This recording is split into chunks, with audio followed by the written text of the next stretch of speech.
Quelques années auparavant, une brigade entière du FBI dirigée par l'agent Abbott interpelle l'équipage d'un jet privé et découvre d'importantes sommes d'argent dissimulées dans les sièges de l'appareil. En ville, lors d'une soirée mondaine, Nile demande à Nina de retrouver Madison afin de la présenter à Pedro Domingue, un collègue promoteur immobilier, mais il est interrompu par Ryder qui l'avertit de l'arrivée du FBI.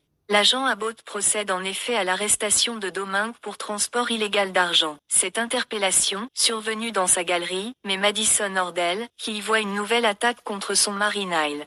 De son côté, Ryder tente de rassurer les parents de Madison en leur garantissant que l'acharnement d'Abbott contre Nile n'aura aucune conséquence sur le chantier et donc aucun impact financier sur leur investissement. La soirée terminée, Nile explique à son père que le chantier a été financé pour moitié par les parents de Madison, et pour l'autre moitié par Domingue, dont l'argent provient d'activités illicites. Martin s'inquiète de la possibilité que Domingue conclue un accord avec le FBI pour les faire tomber, mais Nile pense plutôt qu'une taupe sévit au sein de leur équipe, l'agent Abbott ayant découvert trop rapidement les liens financiers entre Domingue et le chantier.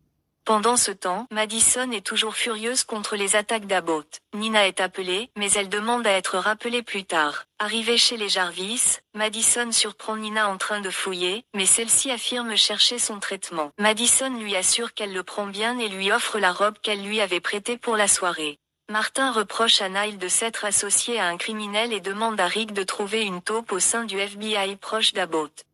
De retour chez lui, Nile interroge Madison sur Nina. Elle lui répond qu'elle la paye très bien et que Nina lui a permis de développer son réseau auprès de tous les galeristes de la ville. Nile remarque néanmoins que les deux femmes se disputent souvent et que Nina a libre accès à leur domicile, mais Madison ne croit pas Nina capable d'informer l'agent Abbott sur les Jarvis.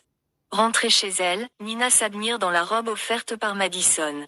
Le lendemain, au bureau, Ryder confie à Nile sa crainte que le FBI retrouve le virement de Domingue vers son compte personnel. Nile lui propose alors de porter le chapeau pour l'entreprise, en acceptant quelques années de prison en échange d'une importante somme d'argent. À la suite d'un accident survenu lors de travaux de l'entreprise du mari d'Erika Frank, celui-ci risque des poursuites civiles susceptibles de leur coûter toutes leurs économies, mais Erika soutient son mari envers et contre tout. Par ailleurs, Ryder se rend auprès de l'agent Abbott et se déclare seul responsable du lien avec Domingue, mettant ainsi les Jarvis hors de cause. Cette déclaration met Abbott en colère, mais sa supérieure refuse de poursuivre l'enquête après les aveux de Ryder. Alors qu'elle se trouve au parc avec ses enfants, Rick approche Erika et lui fait comprendre qu'il est au courant des difficultés judiciaires de son mari. Il lui propose de payer la victime afin qu'elle abandonne les poursuites, en échange de l'aide d'Erika. De son côté, l'agent Abbott est de sa source, il s'agit de Madison, inquiète des soupçons de Nile. Abbott l'informe des aveux de Ryder, qui n'impliquent pas Nile, ce qui entraîne l'arrêt de l'enquête. Madison est furieuse après avoir livré tant d'informations pour rien. Elle confie à Abbott qu'elle sait que son mari la fera disparaître si elle tente de le quitter. Elle lui raconte avoir rencontré, 2 ans plus tôt, un sculpteur nommé Theo, ce qui avait rendu Nile jaloux. Quelques jours plus tard, Theo est mort lors d'une bagarre dans un bar, et Madison soupçonne son mari d'en être responsable, ainsi que d'autres disparitions non élucidées. Elle supplie l'agent Abbott de la protéger. Les deux se rapprochent, mais Abbott n'est pas certain de pouvoir assurer sa sécurité.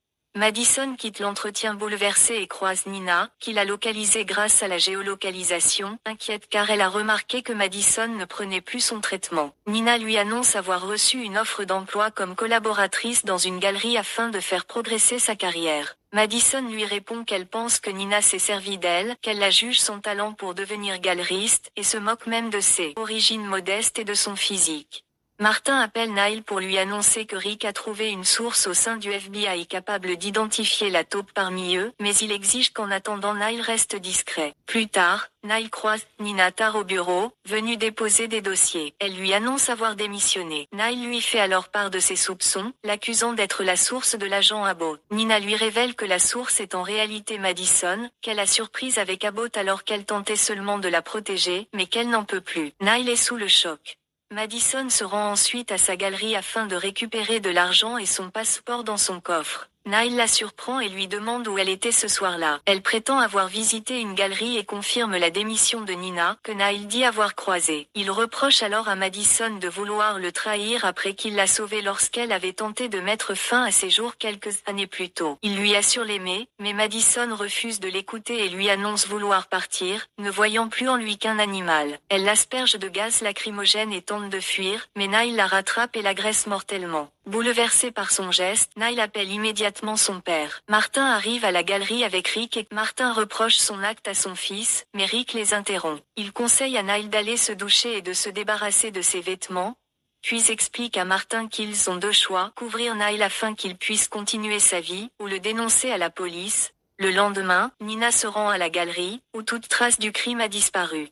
De son côté, l'agent Abbott tente de joindre Madison, qui ne répond pas à ses messages.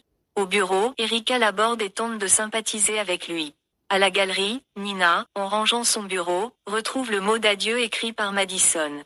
À la nuit tombée, Nile, aidé par Rick, se débarrasse des preuves de son crime dans un site d'enfouissement de déchets appartenant à l'entreprise familiale. La vérité sur Nile t'a-t-elle surpris, et jusqu'où ira le destin d'Aggie dans le final?